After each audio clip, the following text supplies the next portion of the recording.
I ordered more comics from this online store because the discount is almost too good to be true.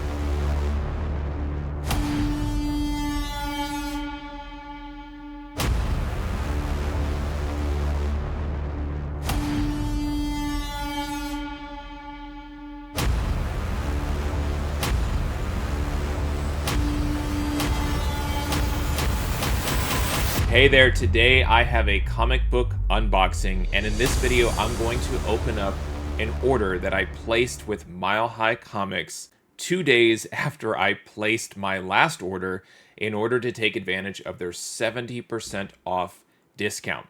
This 70% off coupon code is currently being offered. I'm pretty sure it's just for the month of September 2024. And a lot of these books that I've been looking at and tracking for years now, to see them at kind of these prices, deeply discounted, all in part to the 50th anniversary of Mile High Comics. These are just deals essentially that I can't really pass up. But the question is, are they really deals? And that's what I'm trying to understand as I go through these comics and these orders and look at things from a broader perspective and aggregate these comics over time. Look at the conditions of the books that I'm getting back. Are they really near mint, or are they more like near mint minus or very fine near mint? All of that is a process, and in order to kind of work through that process, it does require spending some money and ordering some comic books, which I'm happy to do. So I want to show you the books that I picked up. If you want kind of a breakdown of my analysis, or at least the thought behind the process, definitely check out the video right before this one where I get into potential value index and some other ways that I look at values of comics in order to help me ultimately decide which comics to buy from Mile High Comics.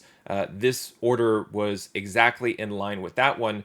I just didn't feel like purchasing so many books at once, so I ended up divvying up the order of comic books into a couple of orders, or maybe several more maybe on the way.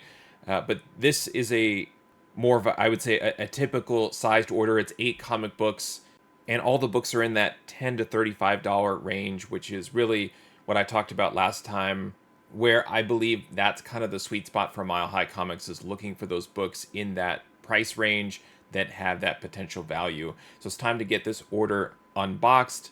I'll show you the books that I picked up and talk about some of those potential values. And if you stay to the end of this video, I'll show you the order summary so you can see what I actually paid for these books, and then what are some of those values that I look at in terms of potential if these books grade out in near mint or better. And if I were to get these books professionally graded, what other potential values would be possible. But first, let me unpack this order and show you the comics that I picked up from Mile High Comics using their 70% off discount coupon. Okay, here's the shipment of comic books that I received from Mile High Comics. One thing I want to comment on is there were some notes left on my previous video that said that a lot of customers are experiencing some delays when ordering from Mile High Comics, and this was the first time where I actually agreed with them, and it wasn't too bad for me. I want to say normally it's maybe a 4 to 6 day turnaround. This was more like a 9-day, which again, I'm not complaining. It's really not bad for me, but I have noticed that the turnaround times maybe add 2 or 3 days to that, and I think it's just because they're experiencing just a high volume of orders because of the 70% off discount. But if you're like me, you love FedEx. I always choose FedEx when I'm ordering from Mile High Comics. During checkout, you're allowed to choose FedEx instead of USPS. It defaults to USPS, so I always choose FedEx. And it's a minimum of $60. I think in the past I've said $65. It's a $60, or I guess technically $60.01 minimum in order to unlock free shipping. So I always make sure that I order at least $60 worth of comic books before placing my order. Let me go ahead and get this opened up. And I had to take a minute just to look at the invoice that came in with the order. Definitely was printed on a dot matrix printer. So part of the whole nostalgia for comic books that I fall into, the trap is also from Mile High Comics. It's nostalgia. And I just picture these orders just rolling in, and the dot matrix printer and that sound that it makes, just reels of paper. And it looks like maybe they changed the ink cartridge too right before, because it's nice and vibrant, but you can just tell the way things are printed. So gotta love Mile High Comics. Between the dot matrix printer, the website, what a blast from the past. And so are these comics, blast from the past. Really great books. So let's take a look at the books that I ordered. And let's get started with Conan the Barbarian, number 26. This is from 1973. Cover art by John Romita, John Buscema, and Ernie Chan. So many great things going on with this book. The action, the art, the colors, the 20-cent cover, and then lastly, the condition. There's definitely a couple of color breaking ticks right in here, and some non-breaking ticks you can see right by the spine. There are a few, but for the most part, really, really strong near mint copy, mile high near mint, which again for me roughly grades out to an average of 9.2 across all of the books that I've ordered. And you can see just some light color loss down here at the corner, but just very minor. But I think if you stay to the end and see what these books cost after the discount, it's totally worth it to me to go ahead and find these books in that price range that I talked about. And one of my favorite things to buy from Mile High Comics are these 20-cent covers. And here's another one. This is Marvel Superheroes, number 41. This is from 1974. Cover art by Herb Trimpe and John Romita. And a lot like the Conan book, you can see a lot of use of primary colors, secondary colors. We've also got the framed cover, the dark background. There's a lot that's interesting about this book in terms of trying to find it in high grade. And also you can see the difference in condition as well. This one has a number of color breaking ticks. This is part of the condition mystery that I talk about, where you could see color breaks here, and I'm just checking to see if that is the art wrapping around from the back cover, and it is not. So probably, just without counting too specifically, at least a half dozen color breaking ticks. And then also down here, a little bit of an issue with the corner. A strong copy, a solid copy, is it going to get into that 9.6 or is it a 9.8 candidate? Absolutely not. And that's part of the challenge, is their grading standards for near mint is so broad. It covers 8.5 to 10.0 according to their website, which is a joke. But essentially 8.5 to 9.8. So while the Conan might ultimately receive something like a 9.6 from CGC, the Marvel Superheroes, it might max out at 9.2 or even 9, and they both are technically near mint from Mile High standards. And so that's where you have to kind of play with the numbers, look at the cost, look at the risk, and also look at the graded and raw values of these books in that 8.5 to 9.2 range to make sure that you're picking up books that still have value in those grades. The next book that does have some of that value is Spectacular Spider-Man, number 100. This is obviously a milestone issue, 100th issue of Spectacular Spider-Man. I love this book. It features the Spot, Kingpin, Black Cat, and the Spider-Man black costume, symbiote costume here on the cover as well. Cover art by Al Milgrom, published by Marvel in 1985. And just checking out the condition of this one, spine looks color break free. The corners have just a little bit, but not bad. Just a little bit of that piece of paper coming off the top, but really I would say that that's okay.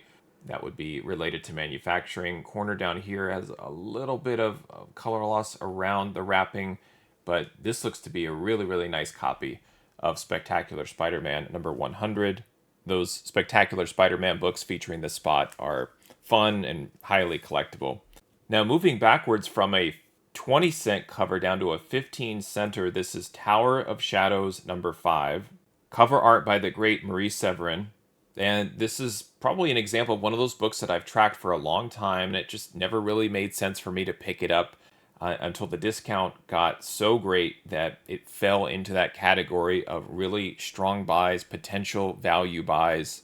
This is from 1970. And just looking at the condition roughly, it's, to me, I'm always astounded whether it's a 9.8 or not, doesn't matter. The fact that there's crispy edges on this book, corner just experiencing just a touch of loss, but the spine looks to be in really good shape. This, when I'm looking at the spine, I can't really tell what this is. And I'm concerned, so I do want to take this out of the bag and board and examine this a little bit more closely, because if that ends up being a tear, then it's hard to say exactly. I mean, it's not, I'm trying to determine if it's the artwork or not.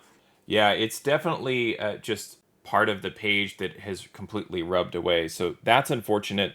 The rest of the book looks pretty solid. If I were to just ignore that and look at the rest while it's out of the bag and board, I can show you there's a little bit of a stacking crease, which is typical. A minor color breaking tick here, a little bit of a corner issue, but not too bad. 9.4 is probably possible. The back needs maybe a little bit of a dry clean, but not much. Definitely some non-color breaking ticks, hard to see with the white or off-white cover, but again, 9.2 if you just kind of want to play it safe. But now with this, again, like the paper has been rubbed a bit so that whatever that first layer of paper and ink just completely rubbed off right there in that corner. And that's unfortunate. So that would push this book probably down to, I don't want to say an 8. It's probably too harsh, but I'd probably end up grading this book as an 8.5 or maybe a 9. And this was a potential loss in terms of the gamble. So that's unfortunate. It is something that you can contact Mile High about and say, hey, I don't believe that this book is near mint. I can send you a photo. They do have a return policy, and it's pretty straightforward. I would imagine right now they're probably swamped, but I have emailed them in the past. It takes them about a week to respond, and they'll say, yep, what you'd have to do is send the book back to them, and there's some sort of like shipping reimbursement that happens, but I forget if you pay first and they reimburse you. So if I did want to follow up and do something about that book in terms of getting a refund, I could. I need to look at the numbers and just see if it's worth keeping at the price I paid or not. That's disappointing because in a 9.8, tons of value, as you can imagine. Not so much in an 8 or an 8.5. Well, let's keep moving forward. This is New Gods number 10. Cover art by Jack Kirby featuring Orion. Sucker for anything Kirby, whether it's Marvel or DC, preferably Marvel, but lots of great Kirby books at DC as well. And this is no exception, with the New Gods being kind of the DC Eternals when Jack Kirby left Marvel to go to DC. Darkseid kind of spawned out of the New Gods. And just taking a look at the condition of this one, it's miswrapped, as you can see, because of the vertical black line that's defining the border, but the miswrapping actually may protect it a little bit. And this one looks very nice. No paper shredding or rubbing or discoloration like the Tower of Shadows book. This all around looks to be a nice, solid copy of New Gods number 10. So while the Tower of Shadows might be a loss in terms of gambling on books sight unseen and looking for high-grade copies, New Gods number 10 might be a win there. Next is Werewolf by Night number 17. Couple of horror titles that I always look for when I'm shopping on Mile High Comics is Werewolf by Night and Tomb of Dracula. Werewolf by Night number 17 from 1974 features cover art by Gil Kane. And looking at the condition of this one has a little bit of color loss up here in the top left corner, particularly tough with that darker stripe that goes across the top of the book, but the spine more or less looks completely color break free, and then just a little bit of softening down there on the bottom corner, but not bad.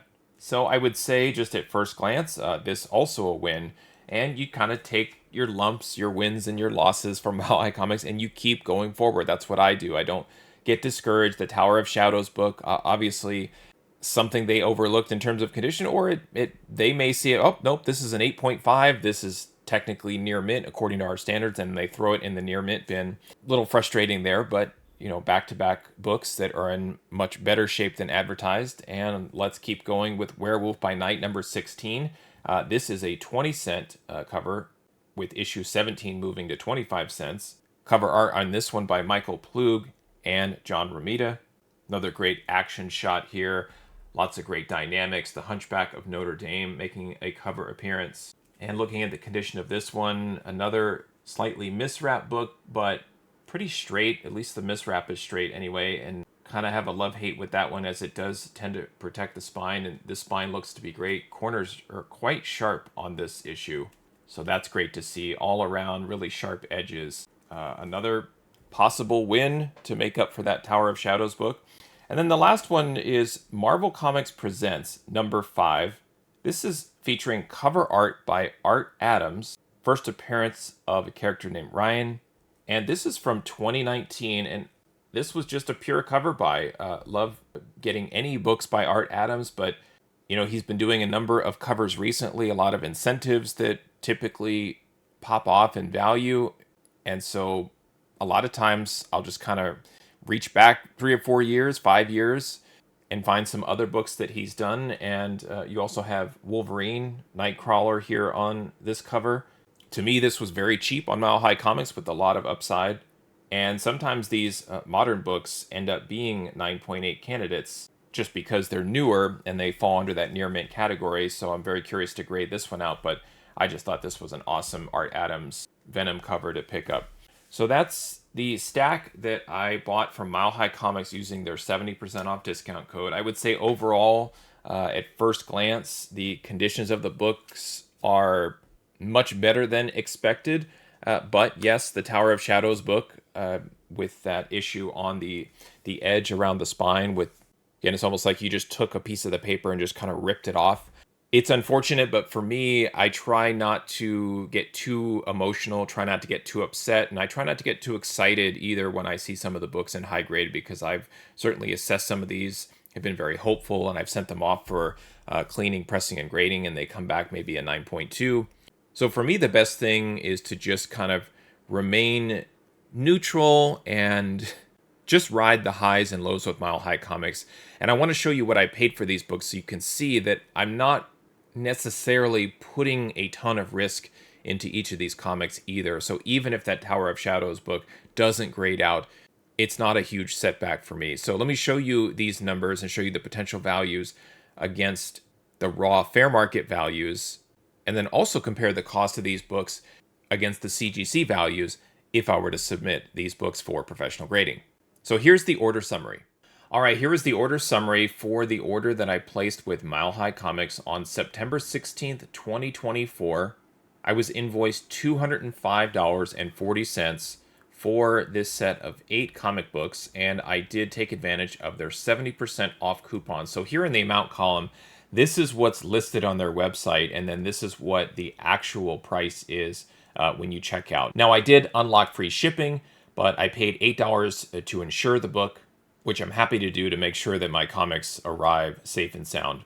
And what I do with the $8 is I distribute that additional cost across all of the comic books in the order so that you can see my true total cost here. And if my math is right, when I sum the total cost, it will match the invoice of $205.40.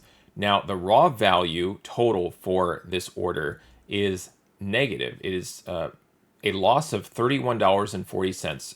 And essentially what that means is the cover price fair market value of these books. So this is just the raw value, no grade attached yet to each book. And if I compare what cover price says is the raw book value for these books against what I paid for it, you can see that it was actually a negative impact to my collection. Now with Mile High Comics, I don't mind that. I obviously prefer positive, but when I see that number, again, just riding the highs and lows, I don't panic and feel like I bought the wrong books. The priority for these purchases was that potential value index, the PVI number that I attached. And the gist of that theory is there's so much potential in these books in terms of value that in order to make the leap from kind of an average raw book into a high grade, professionally graded CGC slabbed book, the potential is so high and it's so great and so drastic that these are sort of the priority books to order. And it's all driven off of the acquisition cost. So you can see, a Marvel Superheroes 41 that cost me $12.70, while the cover price fair market value of the book is $3. It's probably true. You might even see a book like that in a dollar bin. But the fact that I can get the book in such high grade or potential high grade for the most part from Mile High Comics. It just means that the graded potential, not just professionally graded, but the raw grade as well. I mean, if you're flashing that book very quickly on a live claim sale and you say like a 9.6, someone's going to pay more than $3 for that book because they feel like even raw, it's tough to get a book from 1974 in a 9.6 raw. But this is that initial assessment and initial analysis of like what on average, if I don't have the book in front of me and I don't know what the grade is, I have to kind of go with a rough estimate. And so this helps me when I'm analyzing my potential risk. And you can see if I'm purchasing it for $12.70, yes, it's only quote unquote worth $3, but it's not that far off. And the $12.70 when ordering from Mile High, I would say it's a minimal investment. Now, taking a different example to show you the different side, here's Marvel Comics Presents number 5. I spent $12.40, and Cover Price is reporting that to be an $18 raw book. That was actually quite surprising, but there's a lot of interesting things happening and going for that book in terms of the art. Adams cover art, Venom, Wolverine, Nightcrawler. Just a fun book, but again, that decreases the risk because if it doesn't grade out or I don't feel like it can be professionally graded, but it's still in that near mint range, then it does have some value raw as well. So that contributed positively to the overall raw value number. Here's an interesting one. The 2 Werewolf by Night books, Werewolf by Night 16. Each of them cost me $34, but Cover Price says that the 20-cent cover is only $15, but the 25-cent issue 17 is $45. You know, Cover Price can be all over the place sometimes. So this one's tough because it's reporting issue 16 as a $19 loss and issue 17 has an $11 gain. And so the raw book value is always difficult for me to completely assess and analyze. You just kind of have to do your best. And what I'm doing now is I have my comic book purchasing priority index that does take into account Cover Price raw values and compares total cost. And then I have the separate potential value index, which kind of ignores the Cover Price information in terms of raw books. It's really looking at the probabilities for improvement of the book to a higher grade, whether it's a jump from a 9 to a 9.2 or a 9 to a 9.4. I analyze all of those potential increase ranges and the probability to get that grade bump and the additional investment in resources and so forth. And so that's where that number comes into play. And so I'm looking at a couple of different indexes when I'm trying to pick and choose what books to order. Now, the column all the way to the right, CGC value, that does require me to plug in some grades. And from Mile High Comics, I have shifted down from a 9.4 to a 9.2. I know everybody screams that if I say near mint, it's supposed to be 9.4, and I understand that.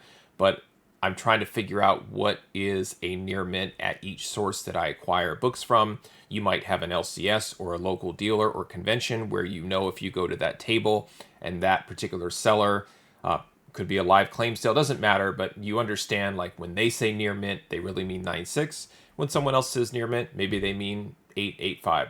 Mile High's somewhere in between, and so I give it a 9.2, and you can see even the CGC value of these in a 9.2.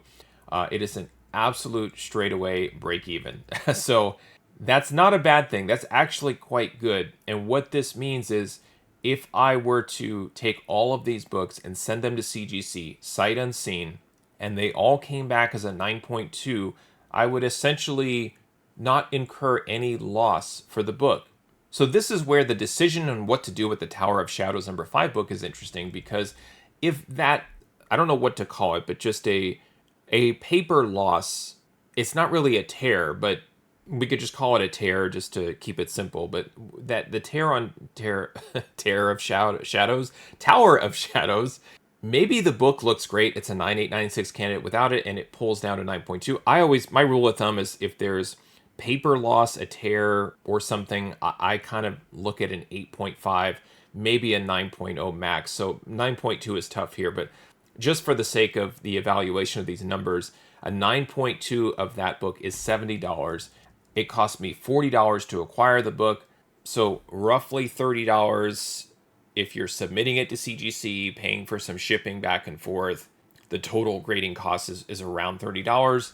It would be a CGC value add of about $5. Now, if you were to get this book pressed, then it would be a little bit of a loss, which most of these books do need a press. And that's a whole other separate thing where I have this automated decisioning that goes through and looks and helps me make decisions as far as like, is it worth sending this book for cleaning and pressing? And without even looking at that, I already know this is not a book that is going to be worth any additional investment or resources in the condition that it's in. It will be either preserved raw in my collection or returned to Mile High Comics. I'll figure that out later. But you can kind of see like this is how the logic kind of works. Marvel Superheroes in a 9.2. The tough thing about a book like that is in the 8.5 to 9.2 range, not a lot of value here. A $21 loss if that book came back in a 9.2. And by $21 loss, that means that I've already spent money to acquire it. I've spent money to insure it. Then I have to ship it, and I have to pay for grading, and then I have to pay to have it shipped back to me. I factor in all of those costs involved so I can really see door to door what is my total value and make sure that if I'm going to send books off for grading, that it's worthwhile. So a lot of these books, not really worth it if we're looking at a 9.2, but part of the fun is to look at the ceiling. Like, what if all of these books were 9.8 candidates, just to kind of see some of the values that we're dealing with. And for these 8 books in this order, it has a potential value add of $6,201. Now, I don't believe all of these are 9.8 candidates. Tower of Shadows would have been the most at $1,800. And so obviously that's skewing it. And we know that that is not. And so even if we just want to be safe and drop it to an 8.5 just to clear the deck, still over $4,400 of comics here. New Gods number 10. I'm not saying it's a 9.8 candidate. What I am saying is it is a high grade copy. It looks super strong. I'm very anxious and I'm looking forward to grading that book myself to see what kind of potential it has there. But this is where that PVI really kicks in because I spent $34 to acquire that book. And what the PVI looks at is it looks at the 9.8 value and then scales everything from 9.8 all the way down to 9.2, meaning if there was a 9.6 sale from 5 years ago and it was $200 and there's no data since then it would auto adjust what a 9.6 should be based on the 9.8, determines the probability of grade improvement and so forth. And yes, if you're looking at this now and you're saying, okay, for a $34 investment, there's a gamble and a risk to potentially upgrade it to a 9.8. Yeah, it makes sense. Why wouldn't you buy that book if you thought that were to be true? Well, there's still a lot of factors. Again, it's not an exact science, but that's why I call it the potential value index, is because it has the potential for this, but there's no guarantee. But I also evaluate the risk along the way. But that one's going to be a lot of fun to assess and figure out if it should be graded. But great book from 1972. And then the 2 Werewolf by Night books, 9.8 candidates on those, or if they are 9.8 candidates, $506 for the 20-cent issue 16 and almost $1,000 for issue 17 and a 9.8. So for me, totally worth the gamble at $34 a piece on those. Spectacular Spider-Man number 100 in a CGC 9.8 at $261. I spent $12.40 to acquire that book. Marvel Superheroes 41, $600 in a 9.8. Not sure if that's going to get to 9.8. 9.6 is probably the cap on that at most, but still a $12.70 minimal investment to kind of roll the dice and see what condition I get back on that one. Marvel Comics Presents, that's a fun one. CGC 9.8 at $317. That was crazy when I saw that. $12.40 to pick up that book from 2019. But even if that is some sort of outlier or crazy sale, maybe there was an offer or some bad data in there somewhere, it's still going to settle in somewhere between like 75 and 150 most likely, and a $12.40 investment on that is doable for me. Conan number 26, $500 in a CGC 9.8, cost me $25.90 to pick that book up. Great 20-cent Conan cover. And I'm always looking for those specific books at Mile High Comics, the 20-cent covers, Conan, Werewolf by Night, some of the other horror titles that maybe aren't the ones exactly that people are immediately seeking out. When you think about like House of Mystery, House of Secrets, Tower of Shadows is just kind of there lurking in the background, so to speak. Disappointed with how that book turned out from the grade perspective, but like I said, you kind of have to ride the highs and the lows. When I go through and I adjust the grades and I flip everything to 9.8, I've never received an order from Mile High Comics where all the books graded out 9.8. But what I'm looking for is I'm trying to buy books that have value in a 9.8 because I feel like the rest of the grades and the values will kind of come along for the ride. And that part's pretty simple. Like if a CGC 9.8 of a book is $40 or $50, I'm not going to risk purchasing a book that may not grade out into a 9.8. And if I'm looking at adding value over time to my collection, it's very important to me that I'm trying to really add books to my personal collection that I love and I want to collect, but also that have value in the background so that I'm future-proofing my collection as I move forward.